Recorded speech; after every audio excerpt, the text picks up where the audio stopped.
It's Deep Focus. I'm your host, Mitch Goldman. It's the 25th of November, 2024, a Monday night. I'm in the studio with Leon Gruenbaum, and we have the great joy of talking about a group that he participates in, Burnt Sugar. This is part 2 of 3 parts. If you haven't heard part 1, I do so recommend you go back and listen to that. We were just talking, Leon and I, about one of the founding spirit of Burnt Sugar, Greg Tate, and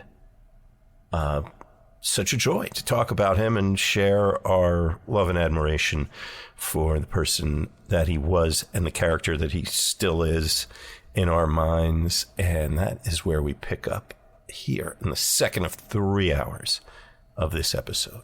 And my admiration for Greg Tate is always boundless because he was known to many of us, most of us, as a music critic. And how many music critics, pick up an instrument or pick up a baton and go, watch this? That's right. Pretty rare. And he really did that. He did it with heart and fervor. Yeah, and like you say, he used to write for the Village Voice. That's probably where I saw his name first. And yeah, you would read reviews of different recordings and things, and it was a review about what he was reviewing, but it was also this artistic statement, the way he would write and combine unusual combinations. There'd be strange combinations of words from different, vernacular and technical terminology, and references to obscure bands. Yeah. Like, how many people have heard of this? Right. Yeah. So he's definitely, and then I think he went on. He wrote some books, and he was recognized as a real cultural critic, and he lectured and curated and was called upon in all kinds of ways. He turns up in documentaries talking about music, talking about culture, and he was one of those big minds around New York and radiating out into the world. And this was his passion, was burnt sugar. And we are the beneficiaries, especially tonight, getting to listen to this music. And Leon, something we haven't even mentioned, I don't think. We've been here for an hour and enjoying this music. What in the world are you doing up there? I wonder that every day of my life. But yes, well, I'm a keyboardist, but I had this idea many years ago for a keyboard that would not be based on pitches, but on changes of pitch, on intervals. So I'm playing. You can hear it sometimes in here, and I think there's moments where it's featured a little more. Maybe I'll try to point it out, but it's called the samchillian, and the idea is that you pick a key and a scale, and then you're basically in that set of notes, but you move around by intervals. So everything's dependent on where you were the note before. So, the same key will give you a different note if you were starting in a different place. So it's kind of an unusual way to kind of play a melody. And I had, a few years ago, this idea got brought to the company Eventide, and now there's something made for the Eurorack market called Misha, that is basically based on this idea with, using some new things that you have in this Eurorack market, automation and that sort of thing. So it's been really fun for me to get the idea out there a little bit and see what other people are doing with it. But a lot of... So you invented this. Yeah. And this is the instrument that you're playing for the most part on stage with Burnt Sugar. That, and I do play traditional keyboards too. And, I did play, when I first started working with it, that was my introduction to Vernon Reid, and I did play only samchillian with Vernon Reid for a while. But, just as a matter of sort of, it's a kind of an instrument that's really meant to play one note at a time. So if you're going to play a kind of chordal accompaniment, it's not the most practical thing to have. So it's good to have a combination, to have that as well as a standard sort of keyboard, you know. But let me go back to so the samchillian. So you played the samchillian as samchillian for many years, which is essentially a computer keyboard, perhaps modified, going into a computer. But it's also available now as a commercial product through Eventide under the product name Misha. That's right. Yeah, and now it's a piece of hardware. What I've been using for years was software that I developed that runs on a laptop. But now you can buy a piece of hardware, it's designed for what they call the Eurorack market, sort of modular electronic market. And I hear there's recently a price break. There was, you know, available for a low price. I hate to say, but I think it was already last year when that happened. So yeah. So you're saying it was right around in time for holiday shopping that's coming up, it's right? It's a very sharp and pointy stocking stuffer. It's a good thing to have in there in case the little family disagreements come up. Now, samchillian, has she now become a mononym like Cher and Madonna? Well, that's funny because the original name of samchillian was as you know, the samchillian tip tip tip Chi-P, and Chi-P had 3 E's and then 5 E's. But somehow that didn't seem practical after a while. And my big claim to fame for myself was getting it printed in the New York Times, the full name. And I thought if I did something important enough, and I called it whatever I felt like, they would be forced to print it, and it did happen. But I haven't called it that for a while because. But now it's samchillian, SAMCHILLIAN. That's right, samchillian. And so, and musically speaking, do you kind of have a place carved out for you in this rich texture of burnt sugar, or you kind of have the opportunity to go where you will, or I mean, you know, it's a pretty open group, and you know, in theory, decisions can be made collectively. You know, I think it really depends on the situation, and you know, we could be working on music of a particular artist where one of us might have particular insight or good idea or whatever. So I mean, I think we all contribute in different ways. You know, we've done. It's been. I mean, since I joined, we've covered. Like I said, the first show I did was covering the music of Steely Dan. You were doing a lot of those for a while. There was. Yeah. I remember the David Bowie show. There was a David Bowie show, which I think they did. I mean, I've played that music with them, but I think that they did that before I joined. That's when that was debuted. The music of Fleetwood Mac, which was called Fleetwood Black. And I'm sure they're missing. I know they did James Brown. That was before. I think that was before I joined also. But we've done a few others. And Prince, of course. Yes. And, you know, it's funny because there's a part of creative artists that look down on doing covers, you know, but I think this group, at its best, we really remake it in a way that's kind of interesting.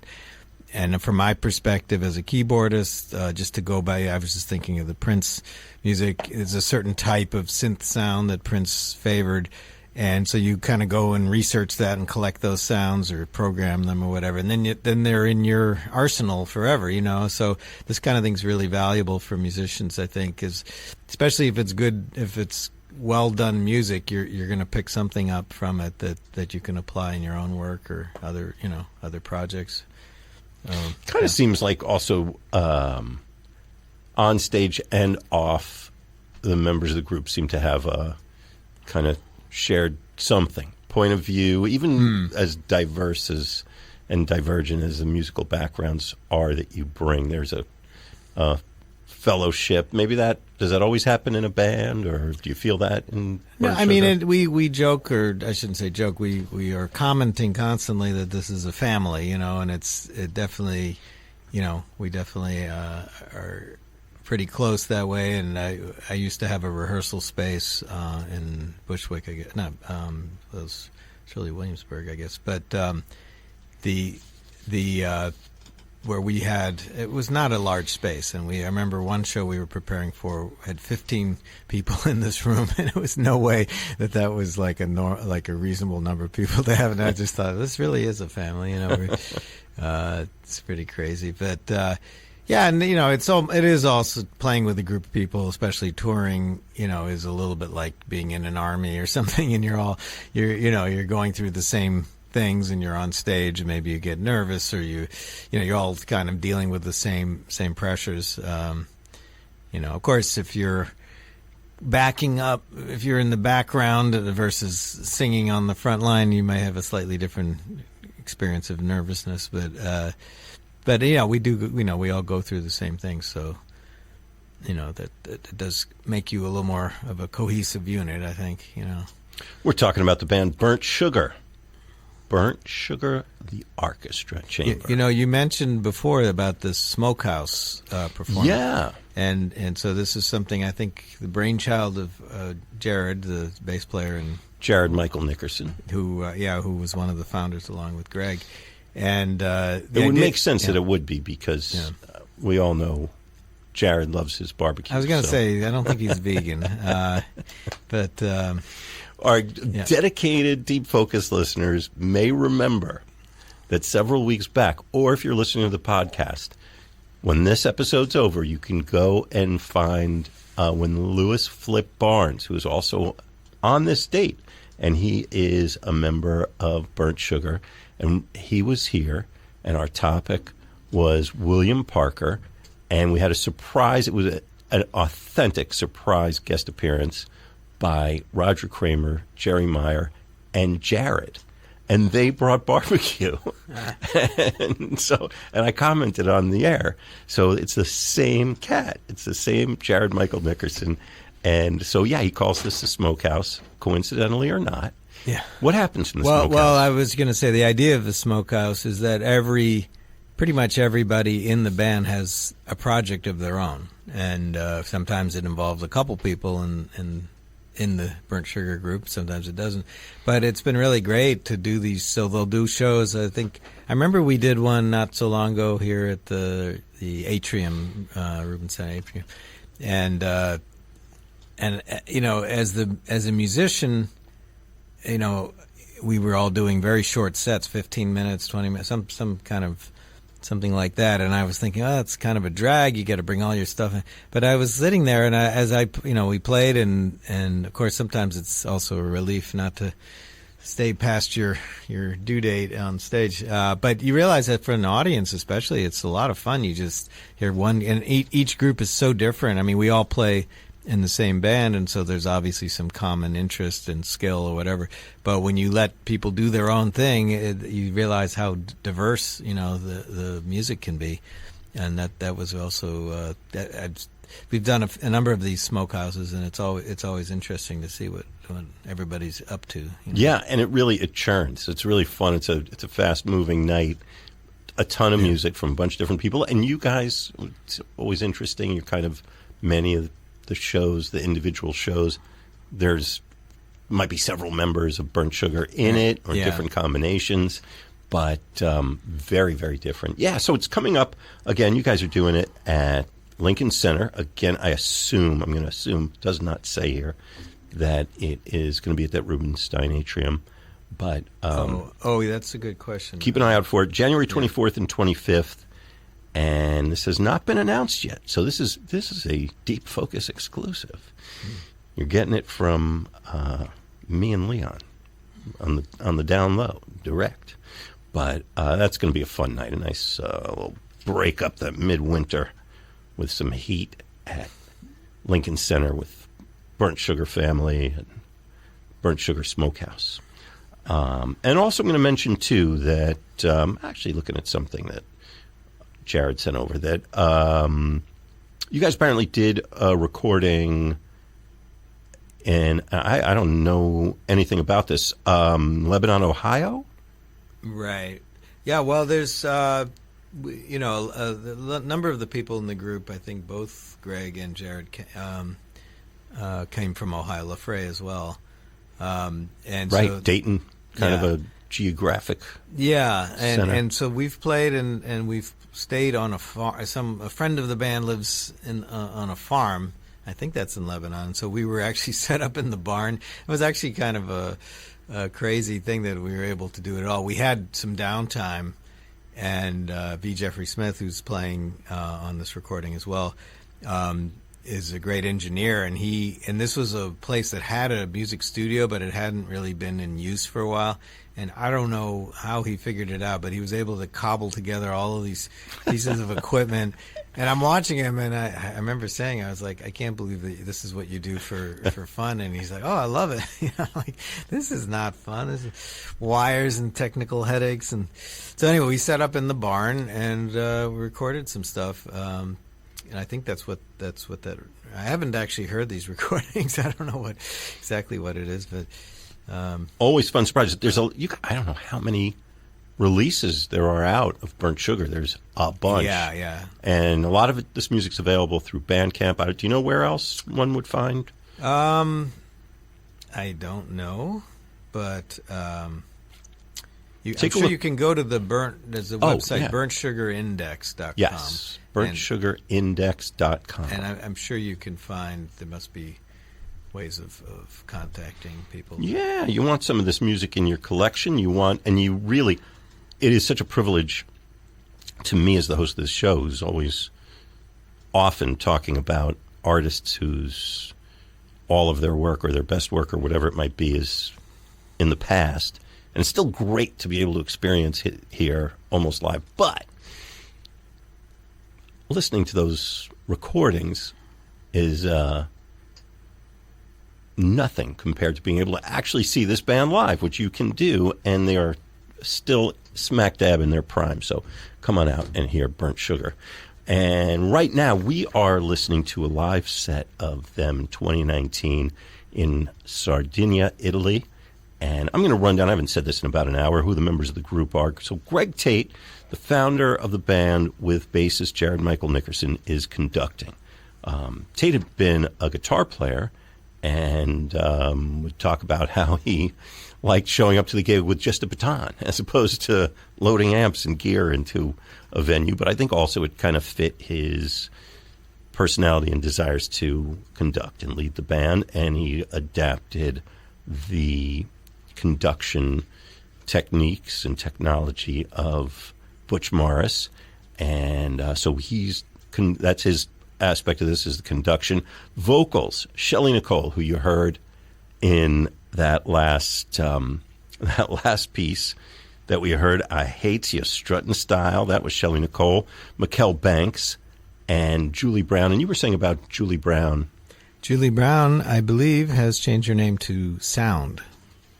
But in 2019, she was Julie Brown, one of the three singers there. We're hearing Satch Hoyt on flutes and percussion. Lewis Flip Barnes on trumpet, who, as I said, was here just a few weeks ago. V. Jeffrey Smith, who, as you said, was also engineering. He's tenor and alto saxophonist and effects. Moist Paula Henderson, baritone saxophone. Ben Tyree and Andre Drake Lola Sal on guitars. Leon Gruenbaum, my guest tonight, on keyboards and samchillian. And the drums of LaFrey and Mark Gilmore, who's they're playing drums and electronics, and Mark is part of the Burnt Sugar universe, although he lives in Europe, so I guess maybe it was a good fit that he was able to be there for that. Right, that's he's right. Not usually... No, he doesn't play with us States. too often, and the same actually for Satch, because he's, I think, in London. I'm forgetting.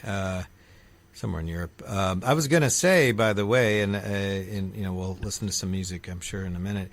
So much of the origins of this music is this conduction.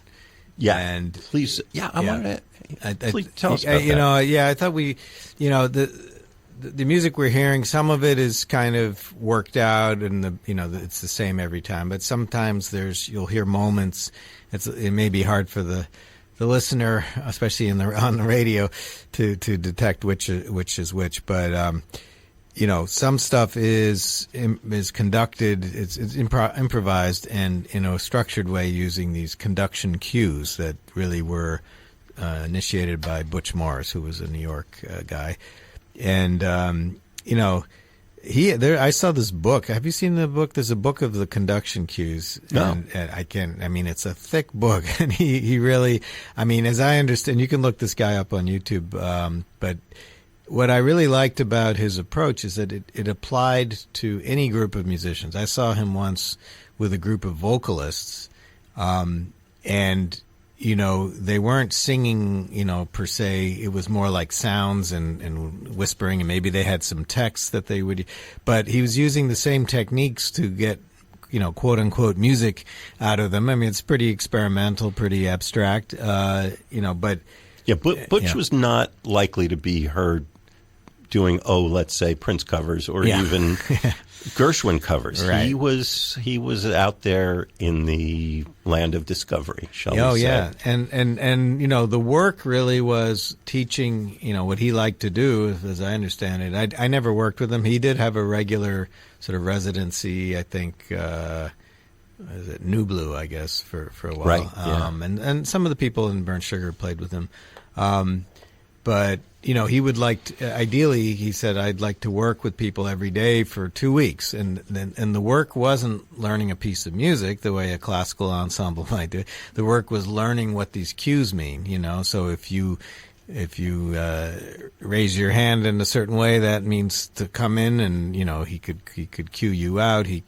There's a cue where he moves his hand from left to right, and or the baton, I should say, as the baton is pointing at you, you play. And so from the audience perspective, you get this sweep of sound from left to right, and there's all these sort of unusual musical moments that are created, and so he would just do these free improvisations, and like I say, it could be, the particular musicians involved. He would probably look for people that complemented each other sonically in different ways, but I'm sure he could work with musicians from any style as long as you were open. There's another cue, for example, maybe he liked something that he just heard you play, and he would give you a cue to repeat that, to cycle that many, loop it.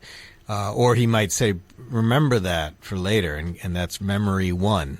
And then, 20 minutes later, he would point it to you and say, memory 1, and you'd have to remember what you were playing 20 minutes ago. So, it was a very interesting way to structure improvisation, because it's tough to, people aren't psychic, and you need some way to communicate among musicians. If you listen to some of the like, for example, the horns, if you think about it, sometimes we're doing something improvised, and maybe the conductor gives just a rhythm to them, and they have to find the notes to play.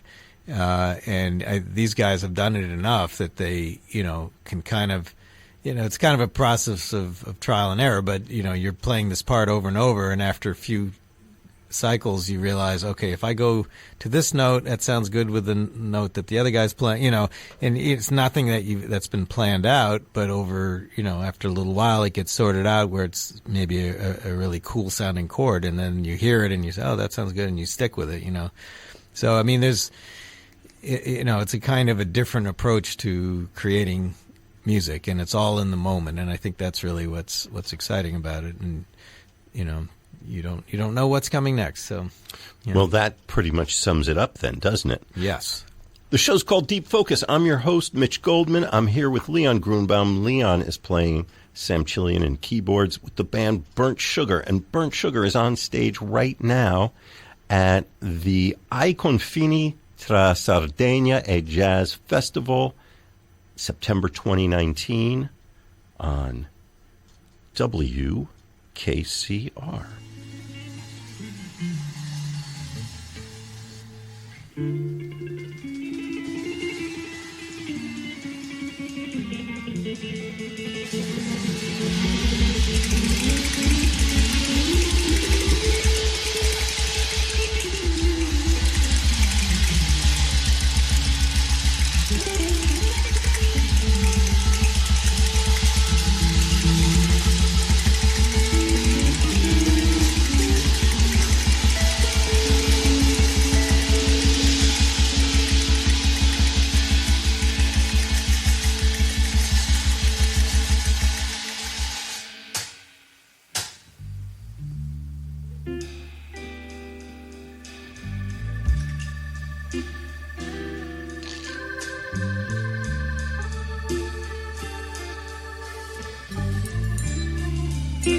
My man's gone now. Ain't no use in listening for his tired footsteps climbing up the stairs.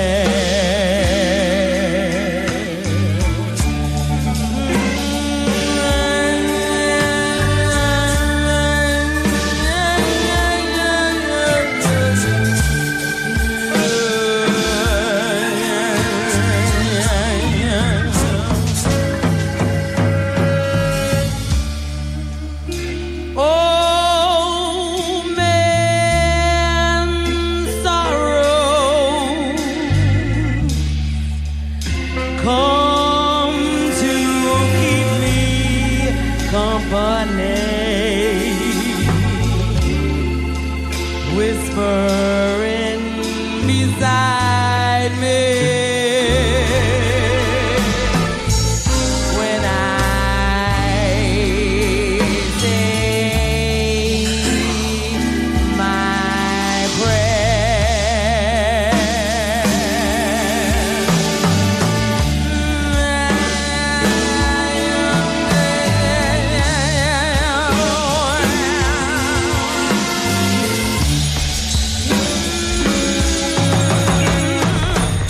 ain't that I mind working means people journeying together to the promised land.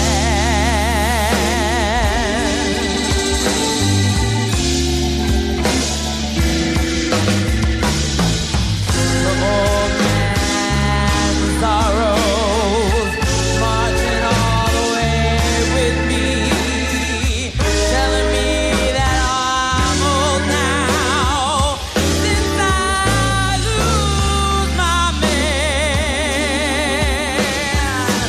Since I lose my man. Since I lose my man.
Praise God.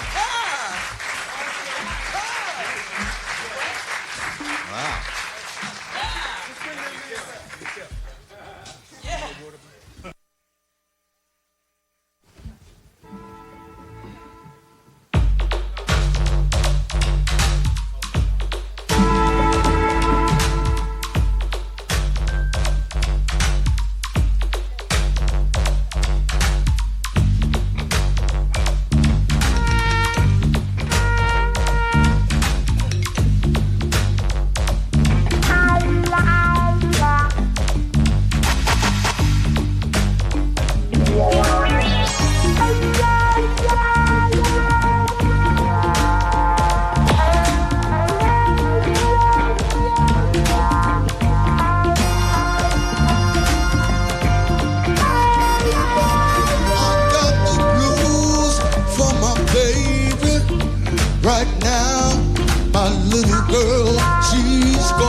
love you.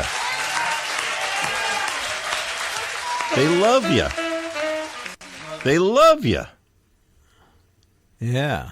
That is the band Burnt Sugar. Burnt Sugar, the Arkestra Chamber, is the topic of tonight's Deep Focus. And the guest is, you heard that samchillian playing in there, and you were like, that sounds like Leon Gruenbaum. You were right. Leon's here, and we are getting into it. We are deep in it, man. We are deep in this business. That was Blues for My Baby. Mikkel Banks was the vocalist there. And by the way, I did remember. Oh, Yeah. I did remember that that was Lafresky was the arranger on that song. Ah, I'm okay, remembering. interesting. Things are slowly coming back into my consciousness. Right, yeah, and we were talking about conduction. It's a little hard without seeing it. It is partly a visual theatrical thing too. It's all intended to serve the music, but from an audience perspective, I'm sure that's part of the interest and the entertainment aspect of it is seeing somebody moving their hands and the band is responding, and it does have an effect. It's a little hard on the radio to hear when that's when conduction's being used and how. But for example, in that last song, I could hear. I think that was something Greg liked to do, where the vocalists were going ha ha ha ha, and that he's cueing every one of those notes with his hands, and he's giving or changing the rhythm and having them do something else. But that's the kind of cue that you might do in a conduction. But it's unusual. I don't know broadly how you might characterize this ensemble when you see them on stage. It's a pop band, a funk band. You got, horns, electronic instruments, vocals. You guys really fill a stage. And it's unusual to see a group like that with a conductor. And even if it's conductor's not wearing, tails, it's still very much the idiom of leading the band with the baton. Yeah. Well, I would almost say, and I have a classical background, but I think a conductor in this kind of music, in a way, is more critical to the way the music sounds, because, I remember seeing a clip of Leonard Bernstein just kind of walking off the podium in a rehearsal to kind of show that once a piece of music gets going, you don't really need the conductor. The conductor's kind of reminding them of dynamics and maybe through his or her body language and general enthusiasm is affecting the emotion and the music. But as far as executing the parts, bands in general, bands like just a rock band or whatever, you have a drummer, you don't need someone telling you when to play.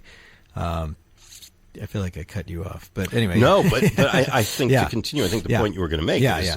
with this band or Butch Morris or anybody following his line, there is a very authentically not just conducting as it's conventionally understood, but actually composing spontaneously with a large ensemble. Yeah. I think that's really the groundbreaking. Oh, yeah, definitely, yeah.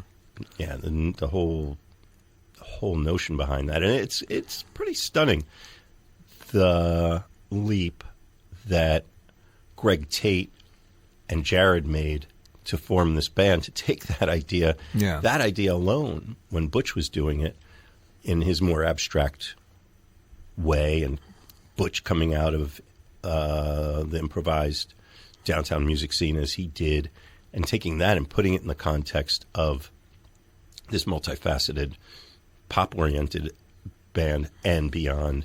That was another extraordinary leap of imagination, I think. Well, I think what I've come to understand, too, is just how we might be playing a Prince song, okay, but that doesn't mean that it's going to remain a Prince song. And maybe we'll play it through, but at the end it becomes a conduction, or it starts out as a conduction and it becomes a Prince song. However you want to look at it. But it does doing this kind of performance, you start to learn to kind of relax a little bit about it, and that something good's going to come out of it. And any kind of improvised music, if it's really improvised, you could be pretty sure that there's going to be some low points too. That it's not always going to be amazing. And so then you have to kind of stick with it and realize that over time things will start to coalesce, and then you hit this amazing high point that you couldn't have come up with if it wasn't improvised. Well, yes, and along with that, I'm giving you a yes and. I'm not rebutting. I'm giving you a yes and. Sure. My yes and is setting aside conduction. It's also that Prince song or whatever it is going to be transmogrified by the characters and the backgrounds and just the individuality of the musicians playing. And I say that in the context of I'm sitting here across from you, and you've sort of made more than glancing reference to the fact that you had a classical background. You were a pianist. You were and are all these things, an accomplished jazz pianist. You invented this instrument, which is what you're playing. Right there, you're not the same as anyone. And I could say that about pretty much anyone in this group. And the last couple of songs that we listened to, man, and I was asking you off mic about that tenor saxophone solo. I mean, that was not just an instrumental solo. That was a whole, this comes from an opera. That was an operatic cadenza. Yeah, that was a great solo. And it was also a solo that had a lot of interaction with the band. The band kind of helped to get that climax going as well.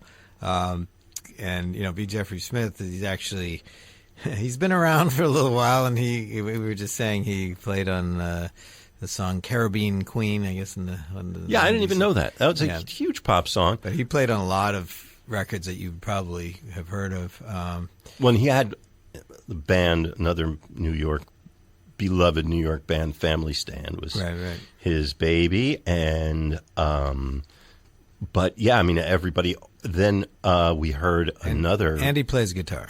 And he plays guitar.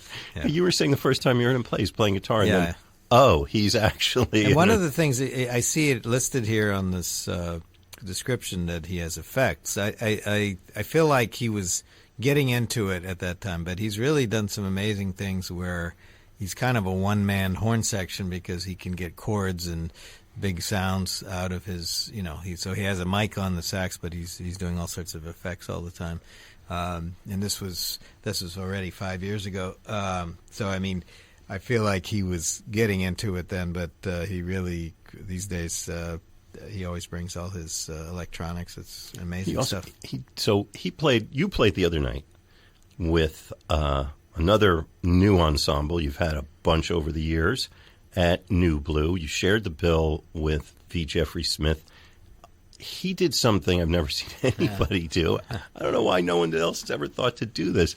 He was leading the band and providing the vocals, but instead of singing them into a mic, he was triggering his own vocals from his electronics, which was really interesting. Right. Yeah, that was great. And it didn't sound like anything you could get just, singing or enunciating in any way. He's doing that, but he's doing something else at the same time with it, which I thought was really cool. Yeah, no, definitely. And he also did actually sing into a mic later. Yeah. but that was a couple songs there. He was just triggering himself. That was kind of just everybody, each member of this band. I don't know how much you want to go into detail. I don't want to leave anybody out, but maybe in the music that we've been listening to, some of the things that stand out to me. Another one, you talked a bit about Shelley Nicole, but even since you spoke of her, we heard another big feature for her in there. And who else was contributing there? Anybody that... I was going to say Ben Tyree played guitar, and that was his arrangement, My Man's Gone Now. Which, by the way, again, for the completest Deep Focus listener, going back a couple of months, when Matt Garrison was here and we were playing Miles Davis from 1982, we played a recording of Miles doing that song, My Man's Gone Now. That was part of his... a favorite of his, apparently, because You were asking. This is a good point that everyone in the group, there's. It's funny. I have this memory actually of being in Italy, playing with a blues band. I play in this large blues band that with Vernon Reed and it's James Blood Ulmer, who's the leader of the group, and he sings. And I remember this guy.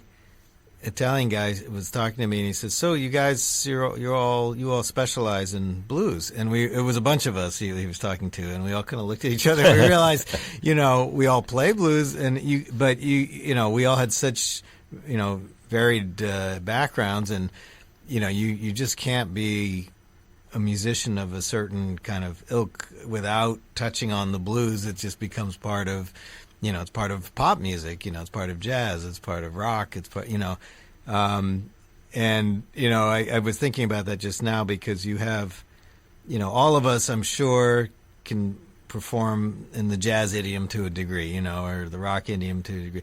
So you have some basic stuff, but I can see that as these groups splinter off with the Smokehouse groups, performances. Like Ben is an accomplished jazz player and jazz fusion. He has a band that's some of it quite crazy, very fast for lines and things. And Ben has been here a couple of times. He's been the guest on Deep Focus. We did a very memorable Frank Zappa show. The only show I've done on Frank Zappa, Ben Tyree was the guest. Mm-hmm.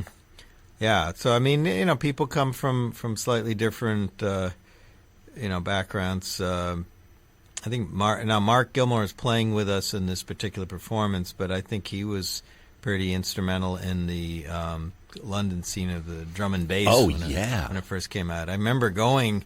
Somehow we got an invite. Maybe it was through Mikkel, who I hadn't really known at that time, but we went to hear. And I can't say that I've always been a fan of drum and bass, but I remember hearing this show, and I was like, oh, maybe I do like drum and bass, Well, and hearing him do it live. Yeah.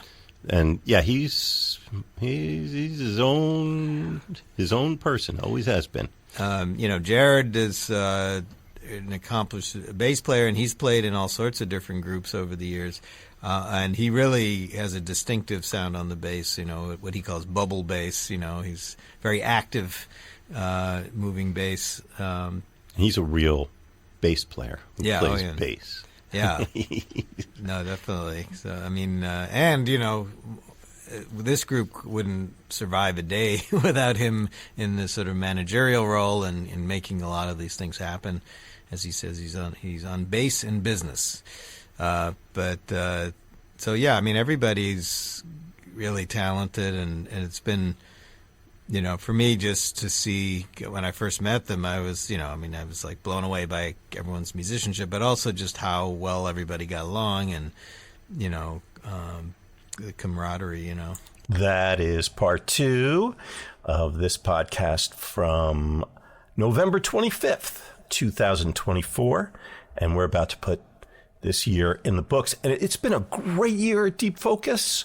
We went over 100,000 downloads from you folks. We have over 350 episodes that you can scroll through. I don't know if anybody goes back and looks at those old ones. They're just as good as the new ones. And we have listeners in over 60 countries. All of this is thanks to you. It's thanks to folks like you telling people about the show and posting that they like it, subscribing, giving us a thumbs up, 5 stars, whatever it might be. That is how the algorithm finds out what other people might like. If you say you like it, they might like it too. And that's how we've gone as far as we have. So thank you to everybody who's done any of that for us. We don't take any money. We won't even accept it. And this is how you can let us know you're digging us, by letting us know that you're digging it. And all those ways I just mentioned. You can also email us. It's deepfocusnow@gmail.com. deepfocusnow@gmail.com. But we value so much every minute that you spend listening to this. It means the world. We always see it. And I say we, it's me. Okay. Done pontificating for the night. I will see you over at part 3 of this program, 3 of 3. My guest, Leon Gruenbaum. Our topic, Burnt Sugar. It's Deep Focus, November 25th, 2024.